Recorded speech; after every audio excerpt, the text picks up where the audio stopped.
Audio book वाङ्मय 66 युग निर्माण योजना दर्शन स्वरूप व कार्यक्रम चैप्टर 3 पार्ट 28 युग निर्माताओं की क्षमता इस प्रकार विकसित होगी। लोहे का टुकड़ा चाकू, तलवार या फरसे की भूमिका तब संपादित करता है जब उस पर धार धरी जाती है। हीरे को यदि छीला तराशा न जाए तो न उस पर चमक आएगी न मूल्य बढ़ेगा। मनुष्य की मूलभूत प्रतिभा एवं महत्ता को विकसित एवं प्रखर बनाने के लिए अभीष्ट प्रशिक्षण की आवश्यकता पड़ती है। अन्य कार्यों में भले ही किसी हद तक काम चल जाए, पर सेना के लिए तो उसकी अनिवार्य आवश्यकता रहती है। विचार क्रांति, नैतिक क्रांति एवं सामाजिक क्रांति के त्रिविधि मोर्चों पर लड़ने वाली सृजन सेना का युग वाहिनी का महत्व स्थल सेना, जल सेना और वायु सेना से किसी भी प्रकार का कम नहीं। ध्वंस से सृजन में अधिक त्याग, मनोबल की सूझबूझ और श्रद्धा की आवश्यकता पड़ती है। ध्वंस से सृजन का महत्व अधिक है और वस्तुओं से भावना का मूल्य अधिक है। भावनात्मक नवनिर्माण में संलग्न सृजन सेना के कंधों पर दूहरा उत्तरदायित्व है। वह सशस्त्र सेना की तरह अवांछनीयता के दमन करने तक ही सीमित नहीं, वरन देवत्व को विकसित करने की भी उसकी जिम्मेदारी है। ऐसी उपयोगी जनशक्ति को संगठित करने की ही नहीं, प्रशिक्षित करने की भी आवश्यकता है। अभियान के क्रमशः एक के बाद एक उठते हुए कदमों की एक नई श्रृंखला क्रमबद्ध प्रशिक्षण क्रम में अब और जुड़ गई है। यों वह प्रक्रिया चलती किसी रूप में आरंभ से ही रही है, पर अब उसे सुव्यवस्थित और सुनियोजित रूप दे दिया गया है। इस शुभारंभ का श्री गणेश 1 जुलाई 1972 से ही हो गया था। युग निर्माण अभियान के बाह्य कार्य क्षेत्र 1 सुधारात्मक, 2 रचनात्मक, 3 संघर्षात्मक सतसूत्री क्रियाकलापों में विभाजित हैं। उसके अंतर्गत कार्य क्षेत्र से संबंध लोगों के व्यक्तित्व को निर्मल, संतुलित एवं सुविकसित करना भी है। समाज सेवा वह कर सकता है जो अपनी सेवा आप ही कर रहा हो। समाज को समुन्नत बनाने में वे ही समर्थ होते हैं जो अपने गुण कर्म स्वभाव को स्वयं ही विकसित कर सके हैं। इमारतें ईंट चूने से बन सकती हैं, उनके लिए लोहा, लकड़ी, श्रम आदि को पैसा खर्च करके खरीदा जा सकता है। किसी धनी व्यक्ति के लिए विशाल भवन बना लेना सरल है, पर समाज निर्माण का उत्तरदायित्व संभालने वालों को वह कार्य आत्म निर्माण से आरंभ करना पड़ता है। अपने गुण कर्म स्वभाव को परिष्कृत करना होता है। विचारों में आदर्शवादिता और क्रियाकलाप में उत्कृष्टता का समुचित समावेश करना होता है। तभी लोक सेवी का व्यक्तित्व आकर्षक एवं प्रामाणिक बनता है। इस तथ्य को समझते हुए यदि सार्वजनिक कार्यकर्ताओं ने लोक निर्माण और आत्म निर्माण के दोनों ही पहिए समान रूप से सही रखे होते तो प्रगति सही गति से हुई होती और लंबी मंजिल पार कर ली गई होती।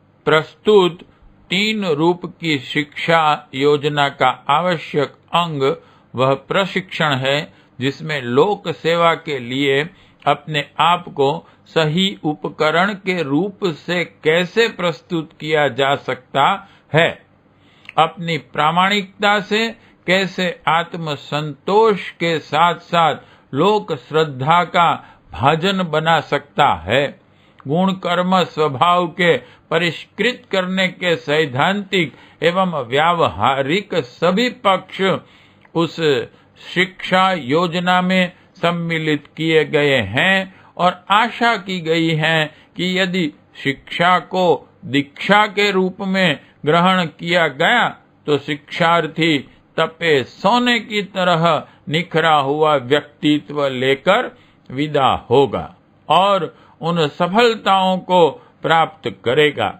जिसकी आशा की गई है। प्रचारात्मक क्षेत्र में वाणी का उपयोग प्रधान रूप से होता है। व्यक्तिगत परामर्श गोष्ठियों में विचार विमय तथा सभा सम्मेलनों में प्रवचन व्याख्यान करने की आवश्यकता पड़ती है। यह एक महत्वपूर्ण विद्या है। वाणी की शक्ति शस्त्रों से भी अधिक है। जो उसका उपयोग ठीक से जानता है उसे सार्वजनिक क्षेत्र का बढ़िया तीरंदाज या तोपची कह सकते हैं। शिक्षण में न केवल वक्तृत्व कला के सिद्धांत ही समझाए जाएंगे वरन उनका अभ्यास भी कराया जाएगा। इन दिनों विज्ञान की प्रगति ने वक्तृत्व कला को अन्य आकर्षक और प्रभावशाली उपकरणों के साथ जोड़कर उसे और भी सशक्त एवं व्यापक बना दिया है। हमें इन उपकरणों का उपयोग करने और साज संभाल रखने की भी जानकारी प्राप्त करनी होगी। लाउड स्पीकर समय की आवश्यकता है। बड़ी जनसंख्या को अपने विचार सुनाने के लिए इसके बिना काम नहीं चल सकता।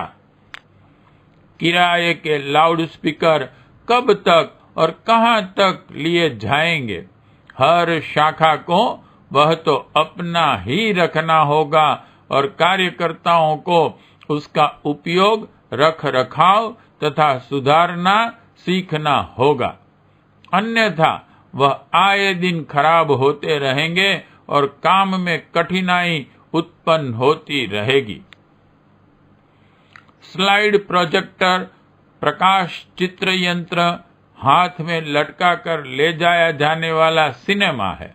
रंगीन चित्र दिखाते जाएं और लाउड स्पीकर से संदर्भ समझाते जाएं। छोटे रूप में उससे सिनेमा जैसा मनोरंजन भी होता है और अभिष्ट उद्देश्य का प्रशिक्षण भी। अकेला व्यक्ति इस माध्यम से पूरा प्रचारक बन सकता है। दिन में जनसंपर्क, रात में सिनेमा, साइकिल पर सिनेमा और लाउड स्पीकर फिट, सवारी भी और साधन भी।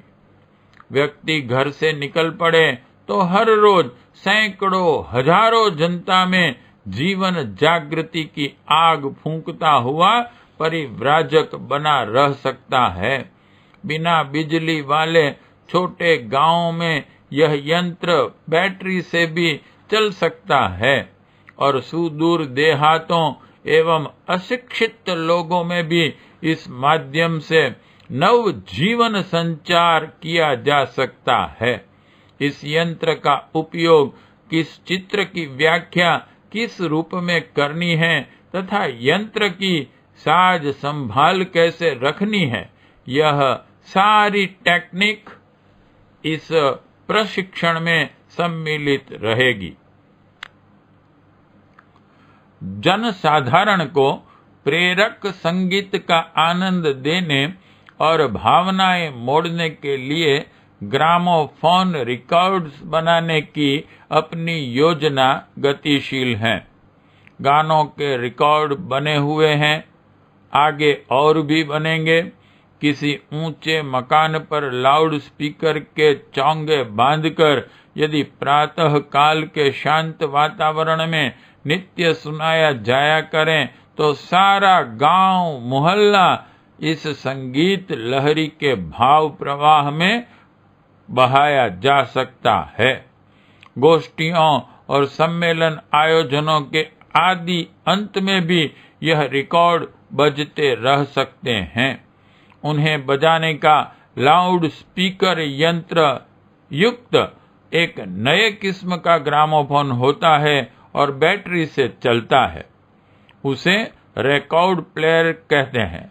उसके उपयोग एवं रखरखाव की जानकारी भी इसी शिक्षा में सम्मिलित है।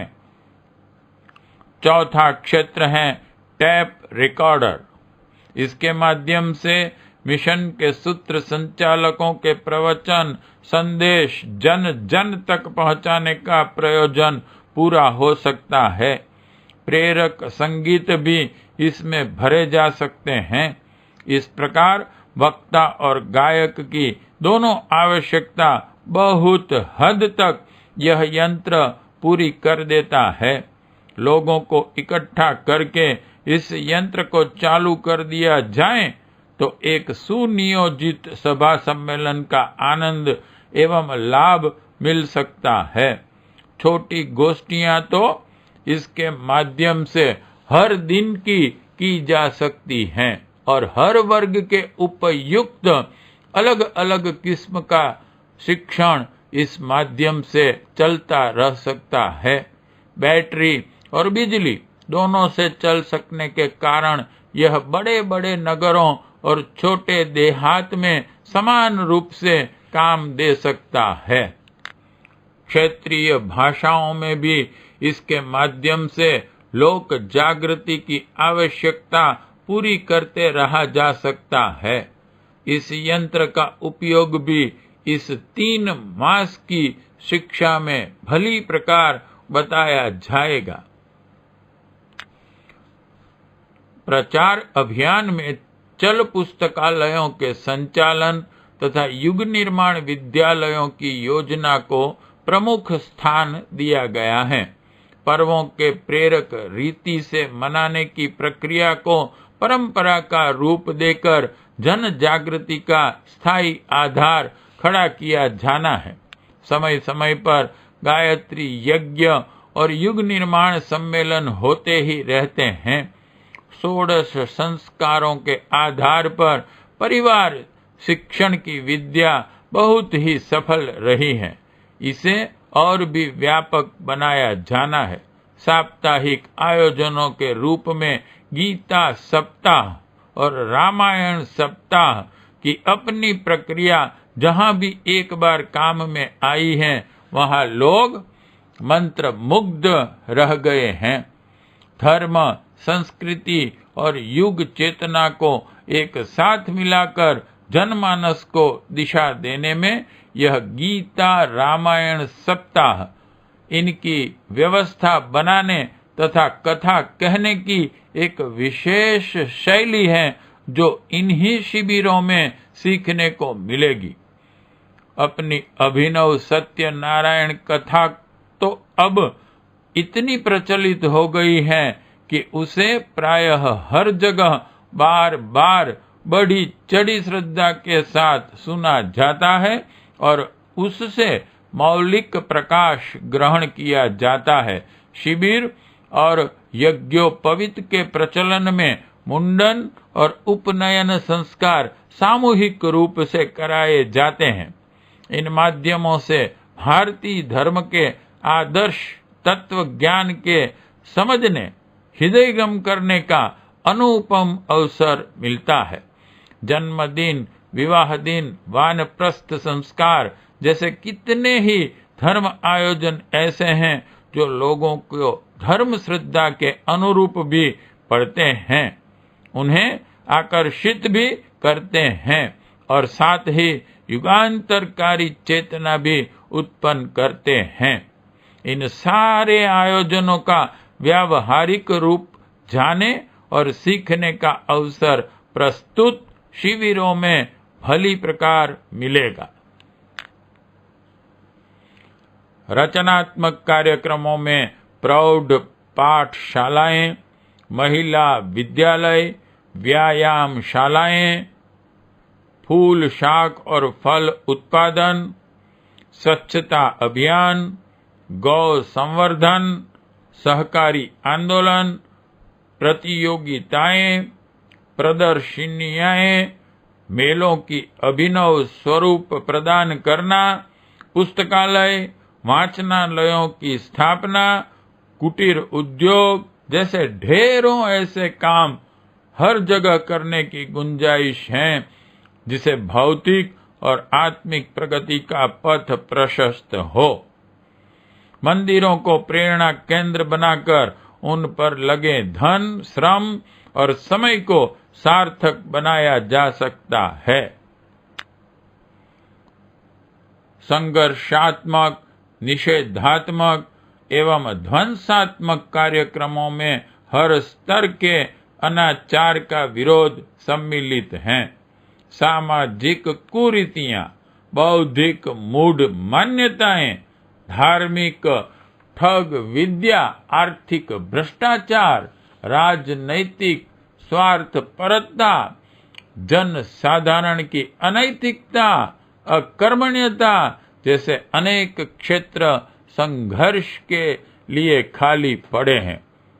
इनके विरुद्ध समर्थ संघर्ष खड़ा करना है। पिंजड़े में बंद, छोटे घरों में कैद, घूंघटधारी महिलाएं एक प्रकार से कैदी का जीवन जी रही हैं। इस बंदी और पददलित स्थिति में वे अपनी सारी प्रतिभा खो बैठी और अपंग असहाय जैसा जीवन जी रही हैं। उनको मनुष्योचित नागरिक अधिकार मिले तो आधी जनसंख्या का उद्धार हो जाए। जाति पाति के नाम पर अपने समाज के टुकड़े टुकड़े बिखरे पड़े हैं। जन्म वंश के आधार पर मानी जाने वाली छुआछूत और ऊंच नीच की मान्यता ने हमारे समाज को अत्याचारी के रूप में कलंकित किया है। इन बुराइयों से पिंड छुड़ाने के लिए कठोर संघर्ष के अतिरिक्त और कोई चारा नहीं। मूढ़ता और दुष्टता को प्रतिरोध के बिना बदला नहीं जा सकेगा। असुरता शक्ति की भाषा को ही समझती है। उसे उलटने के लिए उतना ही समर्थ प्रतिपक्ष खड़ा करना पड़ता है। अगले दिनों ऐसा ही समर्थ संघर्ष खड़ा करना पड़ेगा। व्यक्ति में स्वार्थपरता, संकीर्णता, विलासिता, तृष्णा, अहमन्यता, दुष्टता बेहिसाब पनप रही हैं। अपराध और अनाचार के रूप में वे हर जगह फूटी पड़ रही हैं। सभ्य लोग सभ्य ढंग से असभ्य फूहड़पन के साथ एक राह पर ही चल रहे हैं। अधिक पाने और अधिक खाने के लिए आतुर मनुष्य ने सारी मर्यादाओं को और आचार संहिताओं को तोड़कर रख दिया। उद्दंड और उच्छृंखल बना मरघट के प्रेत पिशाच की तरह ऐसे कुकर्म करने में वह नीरत है जिनके लिए लज्जा को भी लज्जा आए। इन दुष्प्रवृत्तियों ने क्या राजनीति, क्या धर्म, क्या अर्थ, क्या श्रम सभी क्षेत्रों को आच्छादित कर लिया है। जीवनोपयोगी वस्तुओं का बाहुल्य होते हुए भी घोर दारिद्र्य जैसी स्थिति बनी हुई है। स्नेह और सद्भाव के अभाव में इस धरती का चप्पा चप्पा नारकीय आग में सुलझ रहा है। इसे बदलने के लिए प्रबल पुरुषार्थ की आवश्यकता पड़ेगी। उसे संचय किए बिना जीवित रहने का और कोई मार्ग नहीं। नशेबाजी, मांसाहार, व्यभिचार, जुआ, चोरी जैसे दुर्व्यसन घट नहीं बढ़ रहे हैं। शिक्षा बढ़ रही है पर मूढ़ता जहां की तहां है। पढ़े लिखे लोग भी दहेज के लिए जिद करें तो समझना चाहिए शिक्षा के नाम पर उन्हें कागज चरना ही सिखाया गया। भिक्षा वृत्ति जिस बुरी तरह पनपी है उसे समाज एक प्रकार से स्वाभिमान ही खो बैठा। धर्म जैसी चरित्र निर्मात्री शक्ति आज केवल कुछ व्यवसायियों के लिए भोले लोगों को फंसाने का जाल जंजाल भर रह गई हैं। इन परिस्थितियों को मूक दर्शक की तरह देखते नहीं रहा जा सकता। इनके विरुद्ध जूझना ही एकमात्र उपाय है। अर्जुन की तरह हमें इस धर्म युद्ध के लिए गांडीव उठाना ही पड़ेगा। यह नहीं सोचना चाहिए कि इतना बड़ा संघर्ष, इतना विशाल रचनाक्रम एवं सुविस्तृत प्रचार तंत्र खड़ा करने के लिए अपने पास शक्ति स्वल्प है, फिर कैसे इतना बड़ा परिवर्तन संभव होगा। इस प्रश्न का उत्तर अपने थोड़े लोगों की स्थिति पर दृष्टि डालने से नहीं मिल सकता। हमें जन दैत्य की शक्ति को देखना और समझना होगा। जनता में प्रचंड शक्ति भरी पड़ी है। उसके मुट्ठी भर सहयोग से इतना खर्चीला शासन तंत्र चल रहा है।